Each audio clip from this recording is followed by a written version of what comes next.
खोदा पहाड़ निकले 12,500। आप देख रहे हैं आज तक, आपके साथ मैं हूं अंजना ओम कश्यप। ये हम इसलिए कह रहे हैं क्योंकि नोटबंदी में प्रधानमंत्री का साथ देने वाली इस देश की जनता को ये उम्मीद थी कि इस बजट के जरिए न सिर्फ अर्थव्यवस्था में जान फूंकने की कोशिश होगी, बल्कि वो मिडिल क्लास जो प्रधानमंत्री के साथ खड़ा था, इस फैसले में कतार में खड़ा था कुछ पैसे निकालने के लिए, उसको लगा था कि बहुत कुछ इस बजट के जरिए उसकी झोली में आने वाला है। हुआ क्या? 5 लाख तक अगर आपकी इनकम है तो 12,500 आपकी जेब में आ गए हैं। लेकिन इसी के साथ स्मॉल और मीडियम एंटरप्राइज जिसे हम कहते हैं, यानी जो छोटे उद्योग हैं, वहां पर जान फूंकने की कोशिश दिख रही है, क्योंकि उन्होंने इस नोटबंदी में मंदी की मार झेली थी। ऐसे तमाम मुद्दे हैं। बड़ी तस्वीर क्या है, रोड मैप क्या है, ब्लूप्रिंट, कैसे सरकार बढ़ेगी आगे, इसी पर हम बातचीत करेंगे। हमारे साथ 2 बेहद खास मेहमान मौजूद हैं जो कि नेता हैं, और 2 ऐसे बेहद खास मेहमान हैं जो इंडस्ट्री को रिप्रेजेंट करेंगे। सबसे पहले आपका परिचय करा दें। बाबुल सुप्रियो जी हमारे साथ इस चर्चा में शामिल रहेंगे, जो कि union minister of state for heavy industries and public enterprise हैं। उनका नजरिया, सरकार का नजरिया, उसको सीधे चुनौती देंगे यहां पर गौरव गोगोई साहब, जो कि लोकसभा सांसद हैं, कांग्रेस पार्टी से, युवा नेता हैं, कांग्रेस के जोरदार वक्ता है। 2 खास मेहमान जो इंडस्ट्री से हैं, विनायक चैटर्जी जी हमारे साथ हैं, जो कि चेयरमैन हैं national committee on infrastructure and PVV के, CII के हैं, और फिरोज खंबाटा साहब जो कि चेयरमैन एंड MD हैं रसना प्राइवेट लिमिटेड के। बहुत दिलचस्प बातें अभी हो रही थी जब उनसे बाबुल सुप्रियो जी पूछ रहे थे कि जो पहली रसना बेबी हमने गर्ल देखी थी वो अब कितनी बड़ी हो गई है। लेकिन सवाल यह है कि अर्थव्यवस्था किधर बढ़ रहा है, और इसीलिए सबसे पहले बाबुल सुप्रियो जी, मेरा सवाल आपसे यह है कि जो मिडिल क्लास सर नोटबंदी के वक्त प्रधानमंत्री के फैसले में था कि ठीक है थोड़ी मुश्किलें आज मैं झेल रहा हूं, कल कुछ अच्छा होगा, वो बजट को ऐसे आस लगा के देख रहा था, क्या दिया आपने उसको? क्या आया है देश की? 10% से सीधा आधा हो गया, 5% हो गया। तो आप अगर उसको इस तरीके से देखेंगे कि 12,500 का फायदा हुआ है, तो आप कौन से स्लैब को देख रहे हैं, ये भी तो आपको देखना पड़ेगा। हमें हमारे देश का खर्चा साल का कितना है और क्या ट्रेडिशन रहा है, कितना खर्चा है, और हमारे रेवेन्यूज कितना हम कलेक्ट करते हैं। There has to be a balanced way in which you approach the budget. आप अगर देखेंगे जिस तरीके से स्लैब्स को बनाया गया है, जो प्रावधान किए गए हैं, अगर it is the target is to bring more and more people into the ambit of taxation. Now अगर आप इन लोगों को ये छूट देते हैं, 10 से 5 आप करते हैं, जो उनका 12,500 बचता है, people have more spending power, whatever that amount is.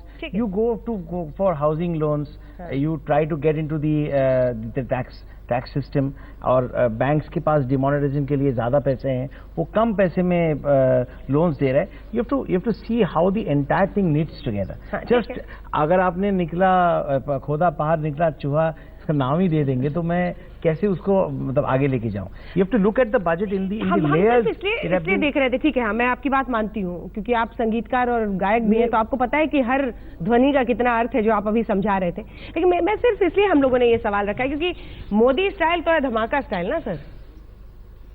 Demonetisation के साथ इसको जोड़ना जो है मेरे हिसाब से ये गलत है, क्योंकि demonetisation was a surgical strike.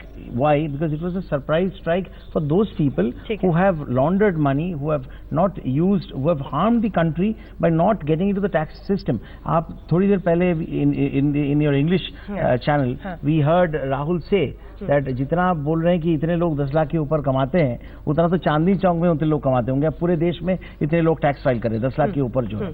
So to bring this people into the system of paying taxes, you have to create certain provisions, और ऐसे बहुत सारे प्रावधान किए गए हैं where people will feel the need to get into the digitization के साथ में चल रहे हैं। आप 3 लाख के ऊपर ट्रांजैक्शंस आप कैश में नहीं कर सकते। So there are so many things bought together. Push किया इन्होंने, एक ऑनेस्ट एफर्ट किया है, जो ये कह रहे हैं कि हमने 3 लाख से ऊपर आप ऐसे कोई कैश पेमेंट नहीं चलेगा, आपको डिजिटल प्लेटफॉर्म पर आना पड़ेगा। उनका कहना है कि आप एक चीज को ऐसे जज करके, और पॉपुलिस्ट नहीं हुए तो अच्छी बात है। वो कह रहे हैं कि हम पॉपुलिस्ट नहीं हुए, हमने ध्यान रखा कि अर्थव्यवस्था को आगे ले जाना सही तरीके से। देखिए, जब ये सपना दिखाते हैं लोगों को तो बड़ा बड़ा बात करते हैं, लेकिन जब काम करने की समय आती है तो फिर अपनी बात से पीछे हट जाते हैं।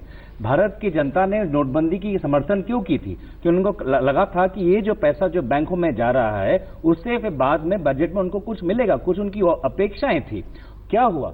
काले धन कितना पकड़ा गया वो हमें नहीं पता चला। आम जनता को क्या मिला वो आपने खुद अपने हेडलाइन में बोल दिया है कि कुछ उनको मिला नहीं है। दूसरी बात आती है कि पिछले ही दिन में डिमोनेटाइजेशन के द्वारा 0.5% से 1.5% तक जीडीपी हिट हो सकता है, इकोनॉमी हमारी खराब हो चुकी है। आज इस बजट ने इकोनॉमी को रेस्क्यू करना चाहा था, वो नहीं कर पाया है। तीसरी बात है कि डिमोनेटाइजेशन से ग्रामीण क्षेत्र, डिमोनेटाइजेशन से किसान, जो आपका छोटे दुकान वाले हैं, वो सबसे ज्यादा प्रभावित हुए हैं, लेकिन उनको किसी प्रकार की राहत नहीं मिली है। आप केंद्र सरकार का टारगेट क्या था कि किसान को 50% प्रॉफिट ज्यादा देंगे, अब क्या हुआ है? युवाओं को क्या सपना दिखाया था कि 2 करोड़ की उनको नौकरी देंगे, क्या वो हुआ है? आम जनता को क्या सपना दिखाया था कि 100 स्मार्ट सिटीज होंगे, क्या वो हुआ है? तो सारे जितने भी उनके टारगेट है सबसे वो मुकर चुके हैं। 100 स्मार्ट सिटीज का 5 साल का एक मतलब there is a 5 year thing. ठीक है, तो अब पहले साल में कितना हुआ बता दीजिए। 20 क्या साढ़े 5 साल, क्या साढ़े 5 साल में होंगे? Understand one thing, that the smart cities are being funded by the central government. 50,000 crores उसका 5 साल के लिए दिया गया है. The execution has to be done by the state government. Look at what is happening in West Bengal.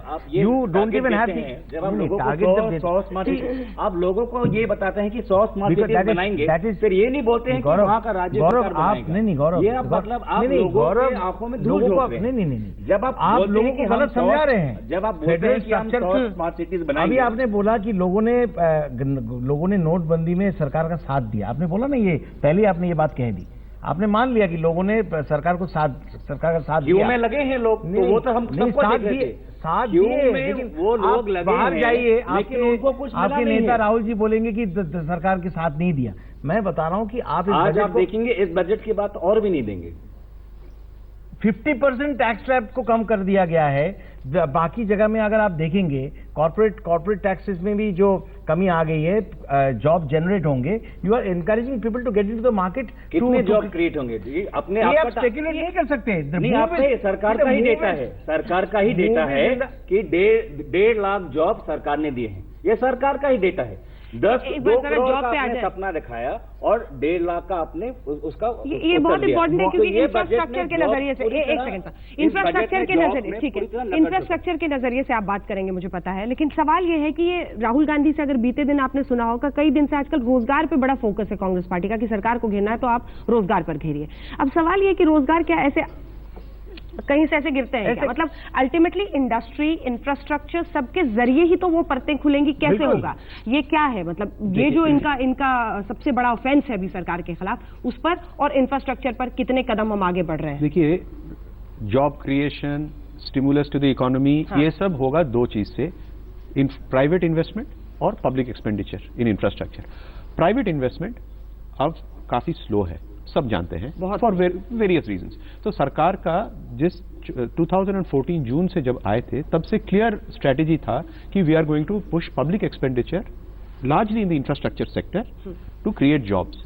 तो इस budget में आप देखें 21.47 lakh crore is the size of the budget. उसमें इंफ्रास्ट्रक्चर एलोकेशन है 3.96 लाख करोड़। तो मोटा मोटा आप समझ लीजिए कि 20 लाख करोड़ के ऊपर 4 lakh crore, almost 20%। It's one of the largest allocation in infrastructure. और ये भी कोई फालतू एरिया में नहीं जा रहे, जहां जहां एलोकेशन हुई है, हम जो इस सेक्टर में काम करते हैं, हम जानते हैं कि अच्छा काम हो रहा है हाईवेज में, अच्छा काम हो रहा है प्रधानमंत्री ग्राम सड़क योजना रूरल रोड्स में, अच्छा काम हो रहा है सोलर रिन्यूएबल्स में, अच्छा काम हो रहा है रूरल इलेक्ट्रिफिकेशन में, और काम अच्छा से शुरुआत हो रहा है इरिगेशन और रिवर लिंकिंग में। ये सारे एरियाज में जहां काम ऑलरेडी एक मोमेंटम बन चुकी है, उसमें the government has put in fair amount of allocation. हम इंफ्रास्ट्रक्चर सेक्टर में it is in the right direction, it is in the right quantum. We could not have expected more from this budget in the infrastructure sector. हम तो मुद्रा loan, देखिए job creation की बात कर रहे हैं, जॉब क्रिएशन की बात कर रहे हैं, तो question is whether the government is pushing job creation. अगर पुश कर रहे हैं कि नहीं कर रहे हैं। अगर मैं मुद्रा की जो मुद्रा लोन की जो एलोकेशन थी, वो पहले 1.22 लाख करोड़ था। It has been double to 2.44 lakh crore. That means more people can get into that system to generate income. जो आपने अभी अच्छी बात कही है, भले आपका हेडलाइन कुछ भी हो, हाँ मैं थोड़ा रिपीट कर दिया इसको, but the point is that it cannot just अचानक जो आप ये कह रहे हैं कि इनकम जो है बढ़ जाएंगे, सबको जॉब्स मिल जाएंगे। एक प्रोसेस जो है आपको देखना पड़ेगा कि सारे प्रोसेस क्या आपको उस तरीके से हेल्प कर रही है। लोग पब्लिक सिस्टम बने, एग्जैक्ट वो सिस्टम बन रही है। सारी मापदंड तो होना चाहिए, माइलस्टोन तो होना चाहिए। माइलस्टोन अगर आप गौरव, इट्स नॉट अ माइलस्टोन। अगर आप 10 करोड़ जॉब्स बनाना चाहते हैं 5 साल में, तो पहले साल का आपका मापदंड होता है 2 करोड़। उस मापदंड के खिलाफ आपका परफॉर्मेंस क्या है? 1.5 लाख। तो अगर आप खाली बातों से आप लोगों को खुश नहीं कर सकते, आपको नहीं लगता कि मुद्रा लोन में अगर तो आपका 1.5 लाख, हम जॉब्स की बात कर रहे हैं, आप ये बताएं कि आपके लेबर डिपार्टमेंट, सरकार का ही आंकड़ा है, मैं कहीं ऊपर से नहीं दे रहा, सरकार का ही आंकड़ा है कि पिछले 1.5-2 साल में सबसे कम जॉब क्रिएशन हुआ है 5-6 साल में। क्यों हुआ है? इसमें आप आत्मविश्लेषण करें। आत्मविश्लेषण आपको करना है। आपका जो आफ्टर जो डोमिनोज इफेक्ट है वो हमें इरेज करने में टाइम लगा। आप ये राजनीति आपका ये बहाना, ये राजनीतिक भाषण नहीं है, आप इसे समझिए। यू आर ऑल्सो, मैं आपको सुझाव देता हूँ बाबुल जी, मैं आपको सुझाव देता हूँ, सरकार काम कर रही है, हाँ। लेकिन जितना काम अपने पीठ थपथपाने पे कर रही है, वो पीठ थपथपाना थोड़ा कम करें और आंकड़े देखें, और आंकड़े से आपको पता चलेगा कि आपकी सरकार, जितने भी आपने सरकार लोगों को जो सपना देखा है, तो सबसे आप पीछे हट रहे हैं। कैसे? कौन सी जगह पे आपको लग रहा है कि लोगों को मैंने आपको अभी जो आपको मैंने आपने पूछा इसलिए मैं बोल रहा हूँ। जॉब क्रिएशन का तो मैंने बोल दिया, इसमें बहुत नहीं, आप मुझे बताइए ना डायरेक्शन। नहीं, सुनिए, अभी हम let's not make it a political debate. मैं आपको बता रहा हूँ मुद्रा लोन, मैं आपको बता रहा हूँ मुद्रा लोन में आपको नहीं लगता है कि डबल 1.22 करोड़ से 2.44 करोड़ में जाना, जहां पे आप जैसे एमएसएमई सेक्टर में जिस तरीके का पुश दिया गया है, don't you think these are the big parameters which is going to change लोगों के हाथ में ज्यादा? एक बार खंबाटा साहब का रिएक्शन इस पे ले लें। जो एसएमई में पुश दिया है सरकार ने, और आपके सेक्टर में भी आते हुए, सर सबसे बड़ी बात जो है, बजट पर लोगों का इस बार ज्यादा ध्यान इसलिए था क्योंकि सरल शब्दों में दर्शकों के नजरिए से बताएं, नोटबंदी, पैसा से जरा भरोसा हटा, डिमांड कम हुआ, खर्च करने को लोग तैयार नहीं थे, बहुत सेक्टर्स में मंदी देखी गई। अब आप ऐसी परिदृश्य में मुझे समझाइए कि वो विश्वास लोगों में वापस जगेगा इस बजट के जरिए? बात ये है कि वो अर्थक्वेक आ गया है, अब लोग सुनामी की राह देख रहे थे, अब वो सुनामी नहीं आ रहा है। हाँ। अब वो है, और ये बजट में एक्चुअली जब आप देखा जाए तो आपके जो एक्सपेक्टेशन जो डिमोनेटाइजेशन से बढ़े थे, वो क्यों नहीं फुलफिल हुए? उसमें एक जो इश्यू आपने जो जोर करे कि आईआरटीसी पे अगर आप क्रेडिट कार्ड से पैसा दो तो सर्विस टैक्स माफ है। काफी ऐसे पेमेंट है, डिजिटल पेमेंट, जिसपे भी माफ हो सकता है, खाली रेलवे पे क्यों? जो मैं ये एक्सपेक्ट करता हूँ, आम आदमी ये सोच रहा था कि मैं डिजिटल पेमेंट करूंगा, कैशलेस इकोनॉमी की तरफ जाऊंगा, तो मेरे को रियायतें मिलेगी, और वो रियायतें नहीं आई है। वो मेरे हिसाब से, if you ask me something, जो क्वेश्चन है कि उसको और इंसेंटिवाइज करो, और जो कैश पेमेंट करता है उसको इंसेंटिवाइज करो। क्यों रेलवे? मतलब सारे ई पेमेंट्स पे आपको लग रहा था कि थोड़ा कुछ एडवांटेज देना चाहिए था। एग्जैक्टली, जो that is the only thing. अभी जो मेन बजट के पॉइंट पे आता हूँ, जो आपकी है कि ये बजट में सबसे बड़ा इंपॉर्टेंस ये दिया है कि रूरल इकोनॉमी को दिया है, एग्रीकल्चर को दिया है, क्रेडिट बढ़ाया गया है, इंश्योरेंस बढ़ाया गया है, कॉन्ट्रैक्ट फार्मिंग एक मॉडल एक्ट की बात कही है। और मैं फूड प्रोसेसिंग एग्रीकल्चर जुड़ा हूं, एक वन बिग टिकट थिंग जो एग्रीकल्चर और फूड प्रोसेसिंग को चेंज कर सकता है, वो प्रॉपर कॉन्ट्रैक्ट फार्मिंग है। अगर उसका मॉडल एक्ट बने जो एनफोर्सेबल हुए, जिसमें अगर एग्रीकल्चरिस्ट सीधा इंडस्ट्री के साथ मिलकर अगर पाक वो भी जो भी प्रोड्यूस है वो अगर बनाता है with proper technology, it will change the game. और ये चीज करने के लिए जो गवर्नमेंट ने ये जो कदम डाला है, मॉडल फूड एग्रो पॉलिसी, वो बहुत अच्छा कदम है। सेकंड, जो इतनी क्रेडिट दी है, डेयरी इंडस्ट्री को भी अभी क्रेडिट दिया। लास्ट टाइम नबार्ड से फूड प्रोसेसिंग को भी दिया था बेनिफिट, ये बार डेयरी को भी दिया है। इससे जो मार्केट जो पैसा आएगा सस्ते दाम पे,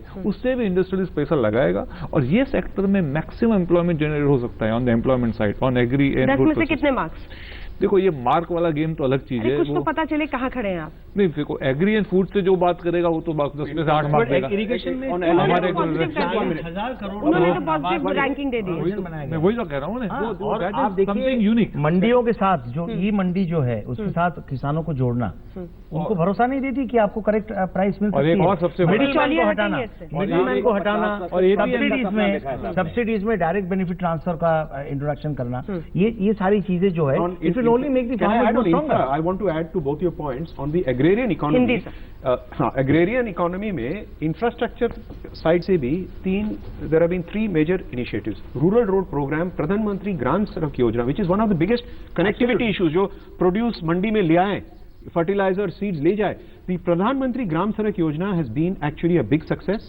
One has to admit it was started by the UPA government, and this government has taken it forward. That rural electrification काफी जोर से जा रहा है। और फाइनली इरिगेशन, इस बार इरिगेशन का 40,000 करोड़ की फंड हुई है, रिवर लिंकिंग की प्रोजेक्ट चल रहा है। तो एग्रेरियन इकोनॉमी में इंफ्रास्ट्रक्चर का भी असर पड़ रहा है, and that is leading to a lot of upsurge in the agrarian. MNREGA को भी आपने ऐसे गले लगाया कि पूछिए मत, अब तक का सबसे बड़ा एलोकेशन, और मनरेगा को एक वक्त प्रधानमंत्री कब्रगाह कहते थे। अलग तरीके से ढोल बजा। देखिए, थोड़ी देर के पहले पीयूष जी यही कह के गए कि 67-68 ईयर्स में वो one of the biggest flops था। बट इस सरकार ने, as we have always believe, कि गवर्नेंस जो है कंटिन्यूस प्रोसेस है, हमने उसका लाभ कैसे लोगों को मिले उस दिशा में हम लोग काम किया। और ऐसा नहीं है कि पिछले गवर्नमेंट का वो स्कीम था उसके उसको बिल्कुल, ये कोई डिक्टेटरशिप नहीं है जो उन्होंने भी कहा। डिक्टेटरशिप नहीं है कि पुराना जो भी नियम है सबको बाहर फेंक दिया जाए और नए चीजों को लेके आए, बिकॉज नई सरकार आई है। पुरानी सरकार की अगर कोई अच्छा स्कीम है उसका इंप्लीमेंटेशन अगर बेटर हो सकता है, बिल्कुल मैं कह रहा हूँ, पीयूष जी भी बोल के गए हैं, अगर उसमें आइडिया अच्छी थी, if the idea was good, implementation was zero, तो हम उस इम्प्लीमेंटेशन को आगे लेके जाने की कर रहे हैं। That is I think a very honest effort. आपको इसके लिए दाद देनी पड़ेगी। प्रधानमंत्री जी ने जो उसका मजाक, अरे ग्राम सड़क जो है, प्रधानमंत्री ने जो मजाक उड़ाया एमजे ने का, तो उसके लिए उनकी माफी मांगनी चाहिए। अब आप पैसा दीजिएगा, पैसा डाल रहे हैं, इसी से पता चल रहा है मजाक उड़ाने लायक काम किया आप लोगों ने। मजाक जो मजाक किया वो इम्प्लीमेंटेशन में उसकी इम्प्लीमेंटेशन में मजाक उड़ाने लायक काम किया आप लोगों ने। आपने डाटा, आपको अगर आप 2 साल से आप सांसद हैं, आप अपने ही कॉन्स्टिट्यूएंसी में जाके पूछे कि पिछले 2 साल में एमजे ने का कितने काम हुए। आपको मैं लेके जाऊंगा वहाँ पे, क्या बंगाल में क्या होता है आप देखेंगे मेरे साथ, चलेंगे आप मेरे साथ चलेंगे आपके साथ, आपको दिखा दूंगा कि वहाँ पे तृणमूल में तृणमूल कांग्रेस क्या कर रही है 100 दिन का काम को लेकर, आप हैरान हो जाओगे भाई। आशा की तरफ से कैमरा लेके पहुंचाएंगे। बहुत सारे सवाल है छोटे छोटे जो आपसे जुड़े हुए हैं बजट के जरिए, वो पूछेंगे एक छोटे से ब्रेक के बाद। फौरन लौट रहे हैं, देखते रहे। क्योंकि वक्त की कमी है, ये जो राजनीतिक रूप से लोग कह रहे हैं कि आई वॉश तो नहीं है कि 2000 एक शख्स दे सकता है। लोग 20-20 हजार के नीचे ही दिखाते थे पहले, अब सब दिखाएंगे 2000 से कम ही दे रहे हैं। 20,000 से 2000 में तक लेके आए हैं। कभी लोगों के कॉन्शियस पे भी तो कुछ छोड़िए। It's a coexistence of the good and the evil. आप you can take the hob, आप घोड़े को तालाब तक लेके जा सकते हो, उसको पानी तो नहीं पिला सकते। जीरो ही क्यों नहीं कर दिया? देखिए ये एक साउंड बाइट है। 20,000 का जो सीमा था उसको कभी लोगों ने और राजनीतिक दलों ने उसको साइड, सर आपकी पार्टी ने तो साउंड बाइट भी नहीं दी ना, यही तो रोना है देश का। देखिए सबसे बड़ा अगर जो दल है जो कैश डोनेशन लेते हैं वो बीजेपी पार्टी है, तो वो उनको थोड़ा स्टडी करना चाहिए कि वो कैसे करें। मतलब इसमें हम तय करें कि इनकी शर्ट ज्यादा काली है, आपकी शर्ट ज्यादा काली है, काली सबकी है। डाटा तो यही बताता है कि इनके सबसे ज्यादा कैश डोनेशन बीजेपी को मिलता है। जी साहब, Concluding remark, this budget historically will be remembered for this one big reform idea, the cleaning up of electoral funding. I am all for it and I think it is a master stroke. आपको लगता है master stroke है? Of course. Master stroke है क्या? Electoral funding is a must in my mind. पर ये मैं होता तो 2000 की मिनट निकलता, जीरो कर देता। क्यों cash funding? When the whole world wants to be cashless, why have politics funding? चलिए बाबू सुप्रिया जी खुश होकर यहाँ से जाएंगे क्योंकि इन्होंने मास्टर स्ट्रोक कह दिया, आप भी कह रहे हैं कि अच्छे संकेत हैं, लेकिन सही दिशा में एक कदम जो है बढ़ाया गया है। अब हमारे भी तो कुछ रिस्पॉन्सिबिलिटीज है, हम टैक्स भी नहीं देंगे, सब कैश में खेलेंगे, फिर पैसा पॉलिटिकल पार्टीज को देंगे, दिखाना भी नहीं चाहेंगे, तो लेकिन अंतिम इच्छा शक्ति उसी दिन होगी सर, टिक मार्क उसी दिन लगेगा जब आप अपनी फंडिंग को आरटीआई के नीचे लाएंगे, जिससे सिर्फ बीजेपी नहीं तमाम पार्टियां इस देश की भागती रही हैं, वजह सब जानते हैं। इस विशेष पेशकश में बहुत बहुत शुक्रिया आप सभी का हमारे साथ जुड़ने के लिए। देश दुनिया की बाकी खबरों के लिए आप देखते रहिए आज तक।